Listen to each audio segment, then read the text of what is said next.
dikatakan Mas Bro bahwa UMKM itu akan bisa banyak menjamur. Tapi kan kita mesti tahu juga realitas.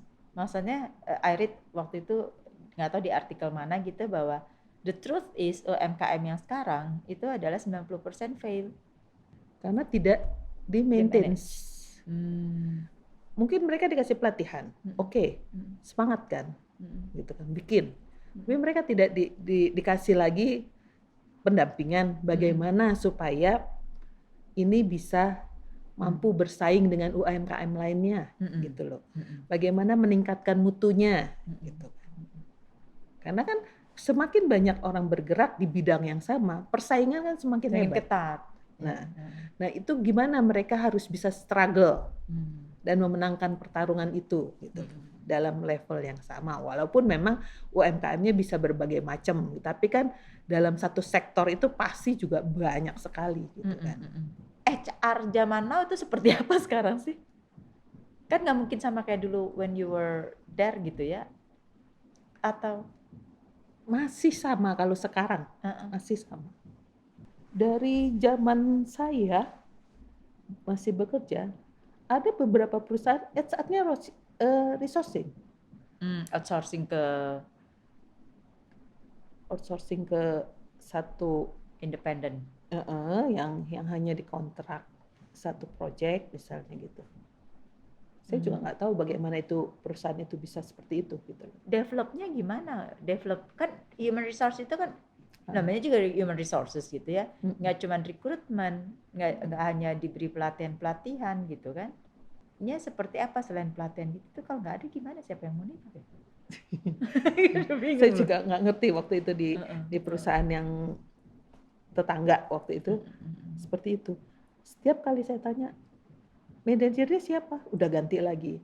Atau mungkin manajernya yang diganti, hanya dikontrak gitu. Tapi bagian di bawahnya yang bisa itu enggak kali. Itu yang saya nggak tahu. Mungkin di bawahnya enggak, yang bahwa untuk mengurus terjun langsung ke lapangan gitu kan, itu tetap ada gitu. Kita berarti bisa interview online ya, nggak harus tatap muka gitu ya? Iya. Tapi bagaimana Kak, you melihat itu karakternya kayak gini, ini ada yang nggak benar nih, itu kan dari gesture. Iya. Kalau di Maya kan nggak bisa, atau ada trik-trik yang maksudnya bisa dilihat nih, oh ini nggak benar nih gitu. Secara online sih ya kalau kita lihat muka masih tetap bisa kelihatan lah. Karena kan paling nggak kan air muka kan bisa kelihatan kan, gitu. Walaupun gesture secara menyeluruh nggak kelihatan gitu loh, tapi mukanya ya, bisa lah. Mukanya bisa lah kelihatan gitu loh. Iya sih. Tapi memang ya berat ya kalau hanya melihat secara itu gitu loh. Itu one off kali ya. Hanya sebagai apa sih? Ngeliat muka itu kan ya kalau for me ya bukan muka loh. Gesture gitu. Gesture itu kan secara keseluruhan. Iya mungkin bisa, biasanya kan kalau rekrutmen kan tesnya nggak sekali kan. Jadi tes yang lain itu bisa secara online gitu. Ketika wawancara mau tidak mau harus tetap bertatapan gitu. Ini pertanyaan yang belum terjawab sampai dengan saat ini Yan. Mereka-mereka yang udah di PHK gitu kan, walaupun masih umurnya muda 30-35 kan, mungkin tidak akan pernah direkrut lagi karena begitu banyaknya lulusan-lulusan yang baru, atau itu hanya ketakutan sesaat aja. Untuk level-level tertentu itu masih ada yang bisa direkrut lagi. Tapi untuk yang ya so-so gitu kan ya, pasti kelibas. Nggak ngebayang how they survive gitu. Ya itu tadi harus mau banting setir bahwa ngisi perutnya nggak harus kerja di pabrik, nggak kerja fisik gitu loh. Dalam arti di satu perusahaan. Gitu.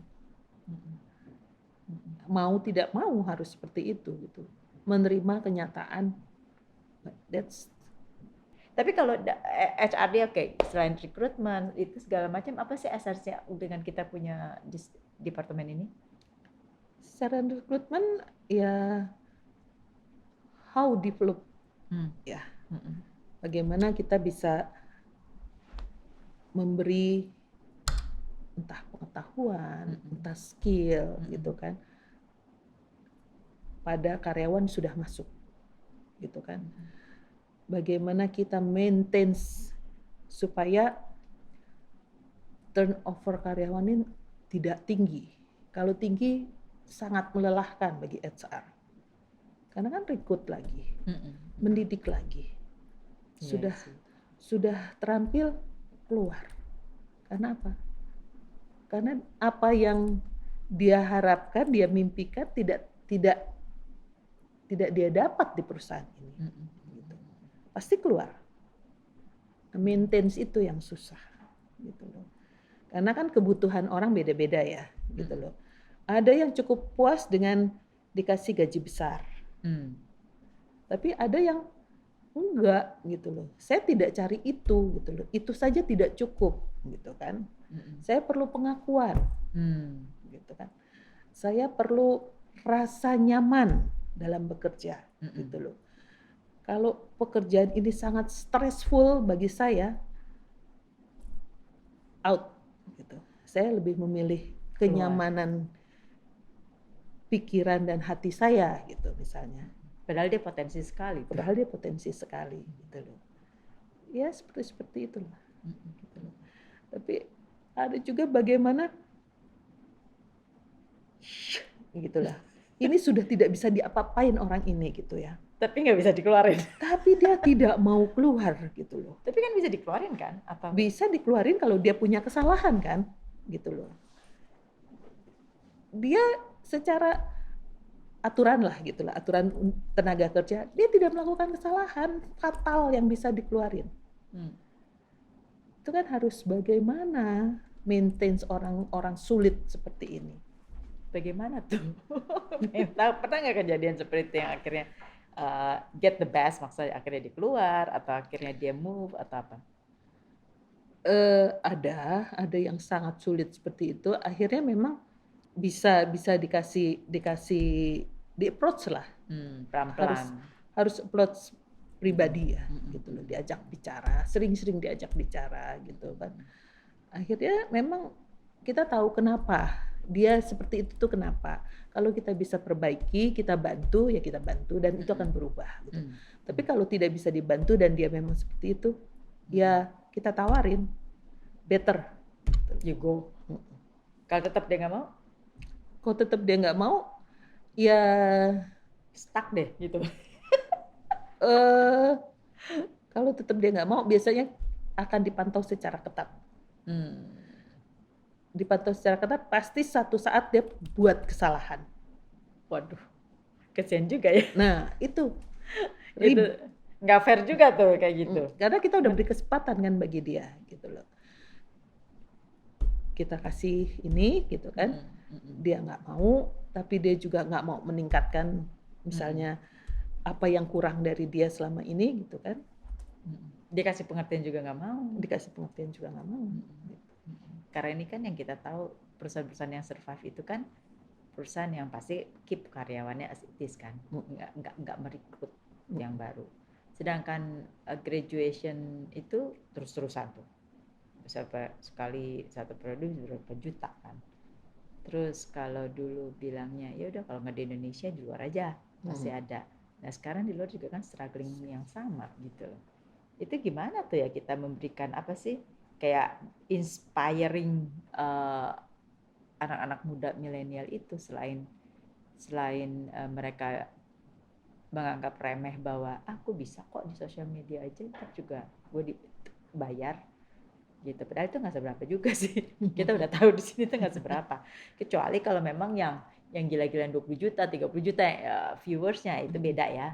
Tapi kalau misalnya orang-orang biasa, terlalu banyak yang biasa itu yang nggak tidak menjanjikan, gitu kan. Tugas orang tua ya, yang lebih berat ya, untuk memberi pemahaman kepada anak-anak mereka. Nggak tahu ya, bingung juga tuh dunia ini, dunia HR, dunia rekrutmen, dunia pendidikan nantinya mau kemana? karena kita belum punya bayangan. Iya, nggak punya bayangan. Kalau kita punya bayangan, mungkin kita sudah bisa memprediksi, oh ini akan seperti ini akan seperti ini, diantisipasinya seperti apa. Kita belum punya bayangan. Bagaimana tuh perusahaan atau kita secara pribadi menyikapi? Kan kita juga misalnya ada punya anak, kalau punya ponakan yang sebentar lagi lulus, tuh gimana? Mengkhawatirkan. Ya, kalau yang baru bayi sih mungkin ketika dia besar kita sudah tahu perubahannya kemana. Yang sekarang ini Yang sekarang ini yang misalnya SMP, SMA, nah itu yang sangat kritikal ya, karena kita belum tahu ke depan itu seperti apa, sedangkan mereka sudah harus melanjutkan pendidikan gitu kan. Itu yang sangat unpredictable. Kan lu kan hukum, kok milihnya HR kan? Itu sepanjang hayat atau sepanjang hayat atau ini? Iya, hukum. Tadinya mungkin bercita-cita gitu kan, entah jadi jaksa, entah jadi itu gitu kan. Terus ketika tahu bahwa dunia itu tidak seideal yang saya pikir tentang hukum, jadi saya menarik diri gitu.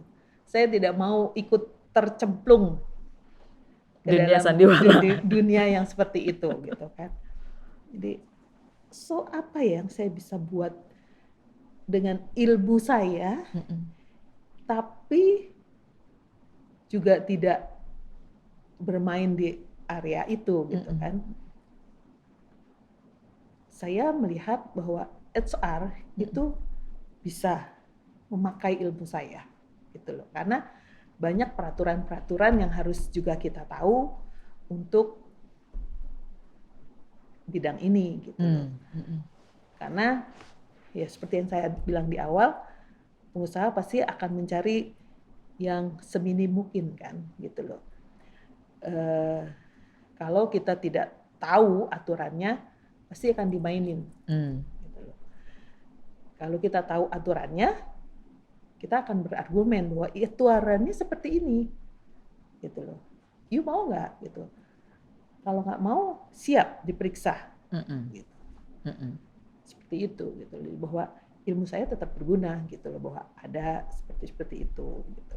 Padahal kan HR itu lebih ke, namanya juga human resources kan, lebih ke psikologi ini. Lebih ke psikologi. Tapi memang tetap harus ada bagian hukumnya, karena untuk suatu perusahaan juga perlu kan.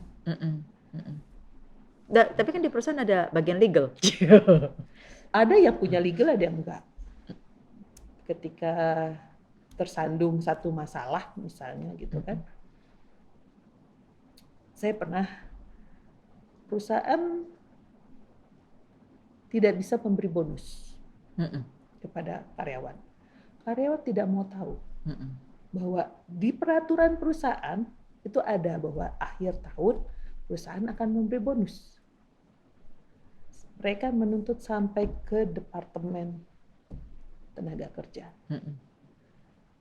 Siapa yang bisa berargumen? Kalau kalau hukumnya HR-nya juga nggak tahu hukum. Jadi ada benefitnya ya? Nggak ada benefitnya. Dengan background hukum. Ya biasanya kan kalau kayak gitu larikan ke legal. Dan berarti kan ada tambahan cost lagi kan, biaya. Karena ada rekrut karyawan khusus untuk itu kan. Gitu. Itu kan hanya untuk apa ya? Ya efisiensi aja sih sebenarnya. Berarti HR itu kalau kita bilang itu lebih more into psychology daripada law atau rule regulation kan sebenarnya kan. Bobotnya lebih kemana tuh?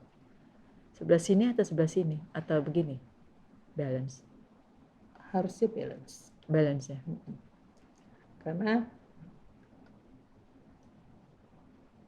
mengetahui hukum, tidak mengerti psikologi juga, you akan sangat strict, tidak kaku, tidak manusiawi. Sedangkan ini adalah manusia yang harus tetap dimanusiakan kan? Gitu. Manusia yang harus tetap dimanusiakan, tapi harus ikutin rule gitu. Iya. itu lebih lengkap. Ya juga sih. Ini baru tadi pas ini pikir, iya ya dia kan backgroundnya loh, iya kan hukum, tapi kenapa dia di HR baru sadar gitu loh bahwa apa sih nggak banyak loh yang hukum background hukum di HR atau personalia nggak ada. Banyak kan setahu as far as I know itu banyak kan psikolog. Iya, kebanyakan psikolog. Heeh.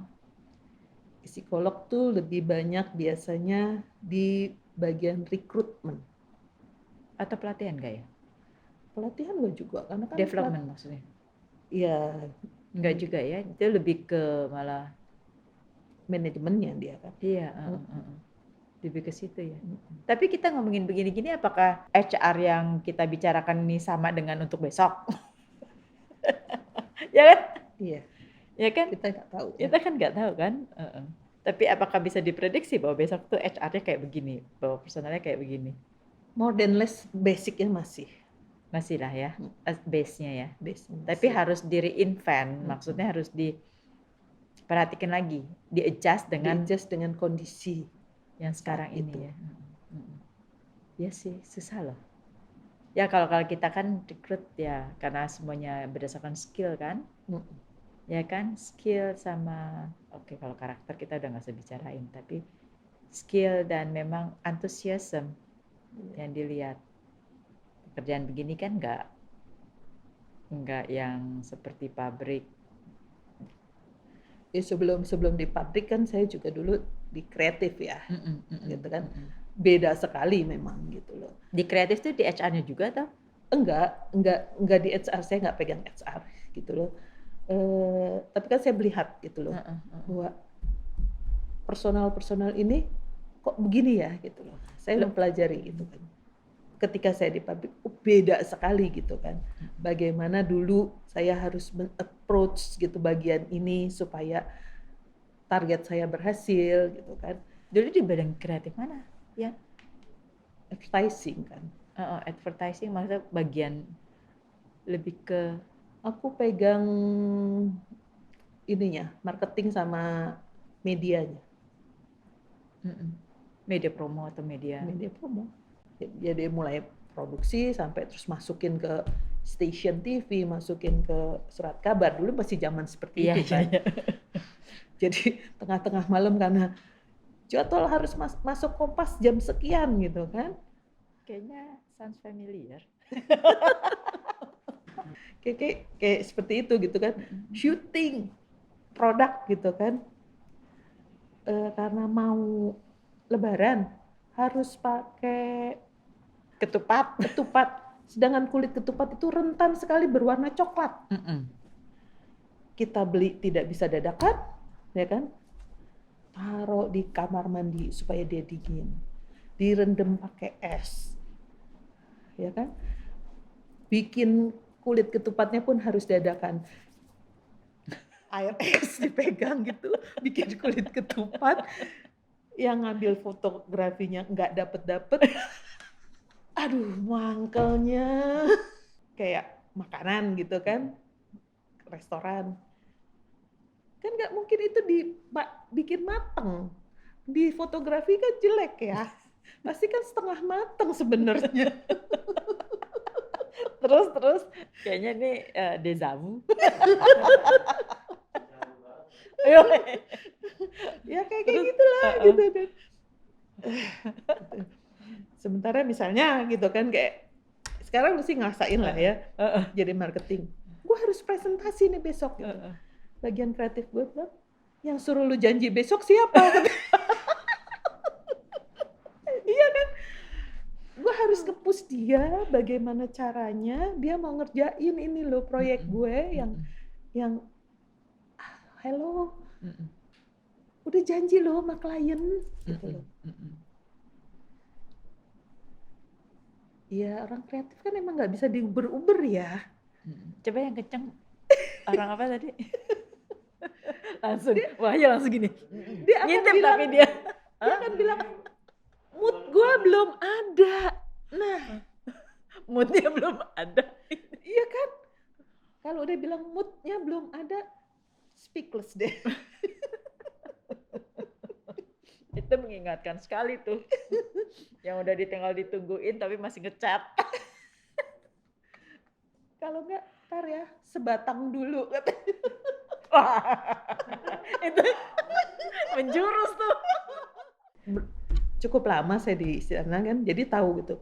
Begitu ketemu dengan orang dengan perusahaan lain, oh beda lagi harus ngadepinnya gitu kan. Lebih keras mereka gitu kan. Kalau saya seperti itu, habis dilibas gitu Iya kan. sih, benar.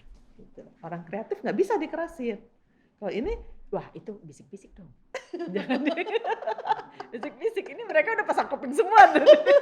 Nggak bisa dikerasin. Kasih makan. Terus ya itulah HR gitu, harus bisa melihat manusia itu sebagai manusia dengan karakter yang beda-beda, bagaimana approach-nya satu sama lain gitu kan.